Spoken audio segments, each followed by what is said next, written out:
Saya Marcela Tresya Pioyo. Di sini saya akan menjelaskan laporan mengenai proyek Best Learning kami di Ruang Guru. Nah, pertama saya akan menjelaskan sedikit teori dari materi yang kelompok PBL saya ambil dengan judul Mampu Memahami Komunikasi Pemasaran Jasa, yang artinya yaitu mampu bagaimana cara menyampaikan informasi atau kesan dari suatu layanan atau jasa pada target pasar, di mana teori kami terbagi tiga, yaitu yang terbagi ke dalam tiga sub materi. Yang pertama itu komunikasi pemasaran layanan terpadu. Nah, adapun penjelasan dari komunikasi pemasaran layanan terpadu Ruang Guru adalah suatu strategi pemasaran yang digunakan untuk mempromosikan layanan pendidikan yang ditawarkan oleh Ruang Guru. Kedua, bauran komunikasi pemasaran jasa. Nah, selanjutnya di sini saya akan menjelaskan tentang bauran komunikasi pemasaran jasa Ruang Guru adalah suatu strategi pemasaran yang digunakan untuk mempromosikan layanan pendidikan yang ditawarkan oleh Ruang Guru. Ketiga, masalah etika dan privasi konsumen dalam komunikasi. Nah, selanjutnya penjelasan masalah etika dan privasi konsumen dalam komunikasi Ruang Guru yang disebut suatu isu yang sangat penting dalam era digital saat ini. Yang kedua itu adapun kegiatan yang kami lakukan di saat selama PBL, yaitu di hari pertama kami diperkenalkan dengan narasumber yang bernama Bapak Kabrilil Muhanimin, kepala acara atau di cabang Ruang Guru Medan di sisinya Mangaraja. Lalu mereka menjelaskan tentang profil perusahaan Ruang Guru. Nah, di sini saya akan menjelaskan terlebih dahulu latar belakang di Ruang Guru, yaitu pada Ruang Guru ini didirikan sejak tahun 2014 oleh Belia Daerah dan Iman Usman, yaitu perusahaan ini bermitra dengan 32 pemerintah provinsi dan 326 pemerintah kota dan kabupaten di Indonesia. Nah, kunjungan kedua kami yaitu membahas pentingnya menyampaikan pesan yang konsisten dan terpadu kepada pelanggan melalui berbagai saluran komunikasi.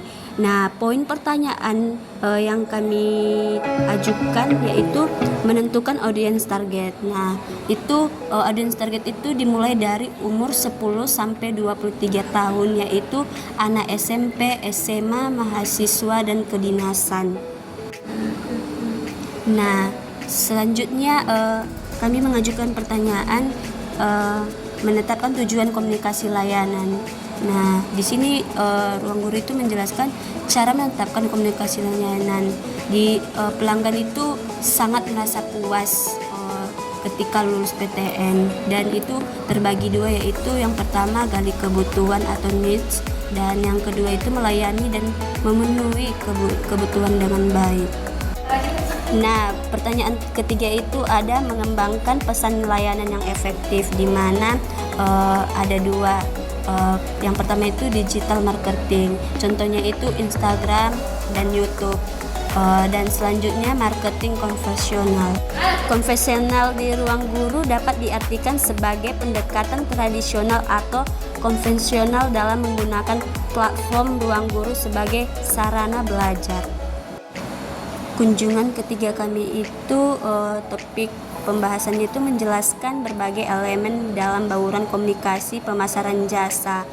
Poin pertanyaan yang kami ajukan itu yaitu media komunikasi layanan dan efektivitasnya. Nah, di sini ada tampilan media komunikasi layanan dan efektivitas. Ada WhatsApp. Itu misalnya mereka membuat saluran grup Ruang Guru. Mereka memberikan informasi dari grup tersebut seperti pengumuman, memberitahu jadwal pelajaran, tugas dan proyek yang ingin diselesaikan. Dan yang selanjutnya itu ada juga diskusi membahas tentang sebuah topik yang mungkin sulit untuk dipahami, dan WA itu bisa mengingatkan mereka untuk membahas tentang seperti ujian atau presentasi mereka. Nah, yang selanjutnya ada Instagram. Instagram ini memberikan layanan komunikasi ruang guru dan juga ada postingan. Nah, selanjutnya pertanyaan kedua kami itu jenis-jenis sumber komunikasi yang digunakan di ruang guru itu. Nah, itu ada dua, verbal dan non-verbal. Verbal itu menggunakan kata-kata dan bahasa lisan atau tertulis untuk menyampaikan informasi. Contohnya itu melalui video pembelajaran atau rekaman audio dan diskusi online. Nah, kalau non-verbal itu artinya menggunakan gambar atau grafik, tabel untuk menyampaikan informasi. Contohnya itu gambar ilustrasi dan video tanpa suara, seperti gambar diagram untuk menjelaskan konsep atau proses. Nah, pertanyaan ketiga kami itu bagaimana perusahaan mempengaruhi persepsi pelanggan terhadap jasa yang ditawarkan. Ada beberapa cara, yaitu ada kualitas konten tentang nilai jasa yang ditawarkan, dan kedua itu kemudahan akses seperti tentang kenyamanan dan kepuasan menggunakan jasa tersebut, dan yang terakhir itu interaksi dengan guru. Mereka dapat mendapatkan dukungan dan bantuan yang diberikan. Kunjungan keempat kami itu membahas tentang etika dalam komunikasi pemasaran layanan jasa.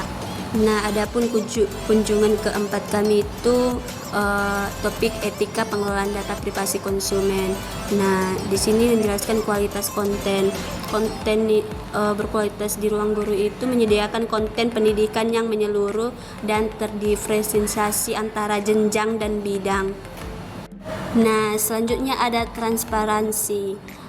Di ruang guru ini seperti ada kebijakan privasi. Memiliki kebijakan privasi yang jelas dan transparan tentang bagaimana mereka mengumpulkan, menggunakan, dan melindungi data pengguna. Dan ada juga informasi konten, di mana menyediakan informasi yang jelas tentang konten yang mereka tawarkan, termasuk sumber, metode pembelajaran, dan tujuan pembelajaran. Nah, ada juga biaya dan pembayaran. Mereka menggunakan metode pembayaran yang digunakan sehingga pengguna dapat memahami apa yang mereka bayar dan bagaimana cara pembayarannya. Dan ada juga penggunaan data, menjelaskan bagaimana mereka menggunakan data dengan penggunaan untuk meningkatkan kualitas layanan dan pengalaman belajar. Nah, terakhir ada komunikasi. Mereka memiliki saluran komunikasi untuk menjawab pertanyaan dan kekhawatiran pengguna.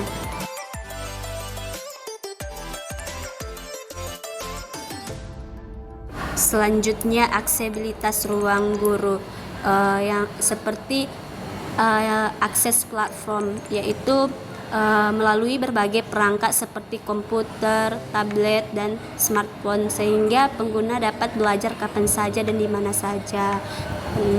Yang kedua itu kemudahan navigasi.